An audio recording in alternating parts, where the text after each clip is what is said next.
सर्वांगी सुंदर होते संगोराती कंठ जगे माल मुक्ता बाराती जय देव जय मंगल मोती होती मंगल मोती नरसर माते मन कामेना बोधी जय देव रत्नाकर बाला तुझगोरी कमला चंदनाची होती बम बम केसरा हीरे गरग मुकुट शोभा शोभाना रुद्रवती नवकोर सरी नागरिया जय देव जय मंगल मूर्ति होती मंगल मूर्ति। गर्व से कहो हम हिंदू है संपूर्ण देशालाच बोललं जात आहे, परंतु त्यावेळेला अशी परिस्थिती होती, हे बोलण्याची कोणाची हिंमत नव्हती। त्यावेळेला आदरणीय हिंदू हृदय सम्राट शिवसेना प्रमुख बाळासाहेब ठाकरे यांनी हा मंत्र दिला। महाराष्ट्रातून याची सुरुवात झाली आणि मग देशामध्ये तो पसरला। आज महाआरती घेण्याचं कारण म्हणजे त्यावेळेला आम्ही महाआरती घेत होतो त्यावेळेचं कारण वेगळं होतं। त्यावेळेला आक्रमणकर्ते वेगळे होते। त्या आक्रमणकर्त्यांना आव्हान देण्यासाठी त्यावेळेला महाआरती आम्ही संपूर्ण मुंबईमध्ये, महाराष्ट्रामध्ये, देशामध्ये आम्ही घेतल्या।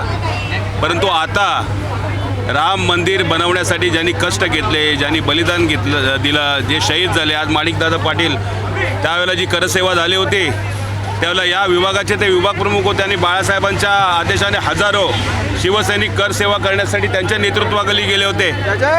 आजही ते मूळ ओरिजिनल शिवसेना उद्धव बाळासाहेब ठाकरे यांच्यासाठी मार्गदर्शन करत आहेत। सांगण्याचा हेतू एवढाच आहे, आज आमच्या आस्थेला धक्का बसला आहे। ही चोरी नाही आहे, हे डकेती आहे, हे अनेक जण सांगतायत आणि याचा निपात व्हायला पाहिजे। कुणालाही त्यातला पाठीशी घालता कामा नये। जे मूळ आहे त्याच्यामध्ये दोषी उगाच कोणतरी बळीचे बकरे बनून चालणार नाही। बळीचा बकरा नका बनू। जे याचे मूळ आहेत, जे ट्रस्टी आहेत, मुळामध्ये ट्रस्टी हे का त्या ठिकाणी राहिलेत पदावर तेच मला कळत नाही। त्यांना बरखास्त केलं पाहिजे होतं, त्यांची ती जबाबदारी होती, परंतु कुणाला तरी वाचवण्याचा प्रयत्न होतोय। आज लोक म्हणतात की चौकीदार चोर आहे, म्हणजे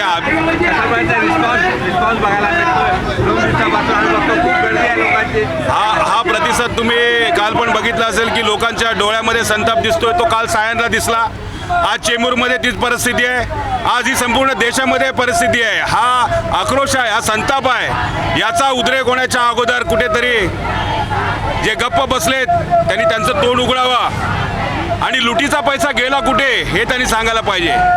आणि आता नाही, कार सेवेमध्ये सुद्धा त्यावेळेला जी वर्गणी जमा केली होती तेव्हापासूनचा हिशोब यांनी द्यायला पाहिजे। तेव्हापासून लोकांचे जे कष्टाचे पैसे आहेत, सोन्या चांदीच्या विटा असतील, दागदागिने असतील, आभूषणं असतील, त्याचा पत्ता नाही आहे। संपूर्ण आता यातून हा जो प्रकार, जो लांछना प्रकार जो घडला आहे, पुन्हा असं लांछन देशाला नको आहे। त्याच्यामुळे सखोल चौकशीचं नाटक नको।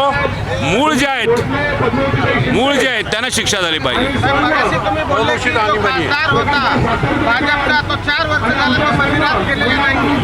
काय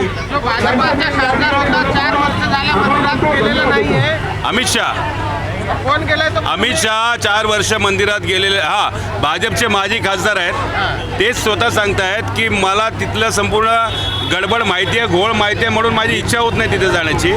आणि अमित शाह पण जे मोठमोठी भाषणं करतात, रामाचं नाव घेतात, ते सुद्धा मंदिरामध्ये अजूनपर्यंत गेले नाहीत। असो, ज्यावेळेला त्यांची इच्छा होईल, बघा तो श्रद्धेचा भाग आहे। ज्यावेळेला प्रत्येक जो मंदिरात गेला नाही म्हणजे तो हिंदू होत नाही असं नाही आहे। त्याला जसं देवाचं बोलावणं येईल तसं तो जाणार आहे। हम कार सेवा के टाइम पे हमने देखा जब बाबरी मस्जिद का ढांचा पूरा तार का कंपाउंड था और लोगों ने उसमें जय श्री राम का नारा दिया और उस तार को पार करके बहुत हमारे शहीद भी हुए और वो सरयू नदी का पूरा पानी लाल लाल हो गया था। इतना हमने एक बलिदान देखा है हमारे। आपने तो बलिदान देखा और आज ये घटना, कितना दुख हो रहा है देखिए। बहुत दुख हो रहा है कि हमारे देखिए मित्र है, हमारे साथ में है और हम लोग ने दोनों जन कार सेवक है। हमने देखा उसमें इतनी भयानक परिस्थिति, इतने आदमी शहीद हुए बाबरी मस्जिद के लिए, राम मंदिर बांधने के लिए, और आज उसमें चोरी हो रहा है। हमें बहुत दुख की बात है, बहुत दुख होता है हमको। और एक छोटा सा मैंने भजन बनाया, श्री राम का मंदिर किसने बांधा रे, श्री राम का मंदिर किसने बांधा रे, बांधा रे हिंदू भाइयों ने ये ते बाळासाहेबांनी ये बार बार गई ये कारी सेवा, ये बार बार गई ये कारी सेवा। एक बार गई मुंबई की शिवसेना, तोड़े के बांध के आए रे, श्री राम का मंदिर बांधा रे। बोलो सिया रामचंद्र की जय, जय जय श्री राम। जय श्रीराम, जय महाराष्ट्र। आम्ही भाग्यवान आहोत। मान्य शिवसेना प्रमुखाने 1992मध्ये मी नगरसेवक झालो, मी विभाग प्रमुख होतो आणि 92मध्ये आमचे मनोहर जोशी यांच्या नेतृत्वाखाली कारसेवक म्हणून आम्ही 3 बोगीमध्ये अयोध्येला गेलो ढाचा पाडण्यासाठी आणि आमच्या नशिबाने तिथे ढाचा पाडण्याचा आमच्या हातात हातोळे होते आणि ही आता जे बोलले ही मंडळी आम्ही बरोबर होतो।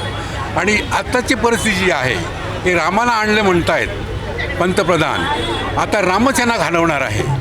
ज्या सगळी उलटापरत केलेली आहे राम मंदिरामध्ये, अजूनही 2 वर्ष झालेली नाही मंदिराला आणि गळती लागलेली आहे। जिथे जिथे या पंतप्रधानांचा हात लागला, झालेला आहे राम मंदिरामध्ये घाणेरडा प्रकार, चोरीचा प्रकार झालेला आहे, त्याबद्दल डकेतीच आहे ती, चोरी नाही। त्यांचेच लोक म्हणत आहेत चोरी नाही, केवळ ही डकेती आहे आणि यांनी रामाला आणलेलं आहे फक्त पैसा जमवण्यासाठी आणि ह्याला रामाला जे आणलेलं म्हणतात, पण रामसेना घालवणार आहे आणि रामाचा शाप याला नडेल, कारण संपूर्ण भारतामध्ये अघोषित आणीबाणी त्यांनी सादर केलेली आहे। सर्व 4 स्तंभ ताब्यात घेतलेले आहेत, कोणाचा आवाज उठू देत नाही। ही हुकुमशाही जास्त काळ चालणार नाही। या महाराष्ट्रामध्ये संत महात्म्यांची जी पुण्याई आहे त्याच्यामुळे आता आमचे विभाग प्रमुख प्रमोद शिंदे हे संपूर्ण विभागामध्ये हे जे पेटवत आहेत सगळं रामाच्या नावाने जी सगळी चाललेली आहे अयोध्येमध्ये, हे लोकांपर्यंत पोहोचण्यासाठी लोकांनी रस्त्यावर उतरायला हवं।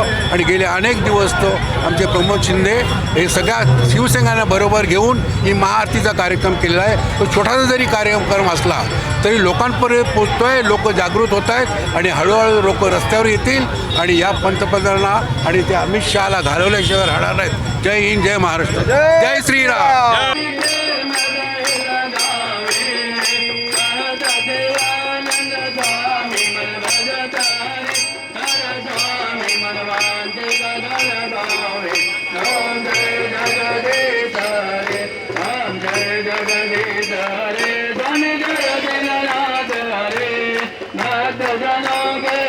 CEN न्यूज, देश प्रदेश की ताजा तरीन खबरों के लिए CEN न्यूज को सब्सक्राइब करें और रहें पल पल की खबर से हर पल बाखबर।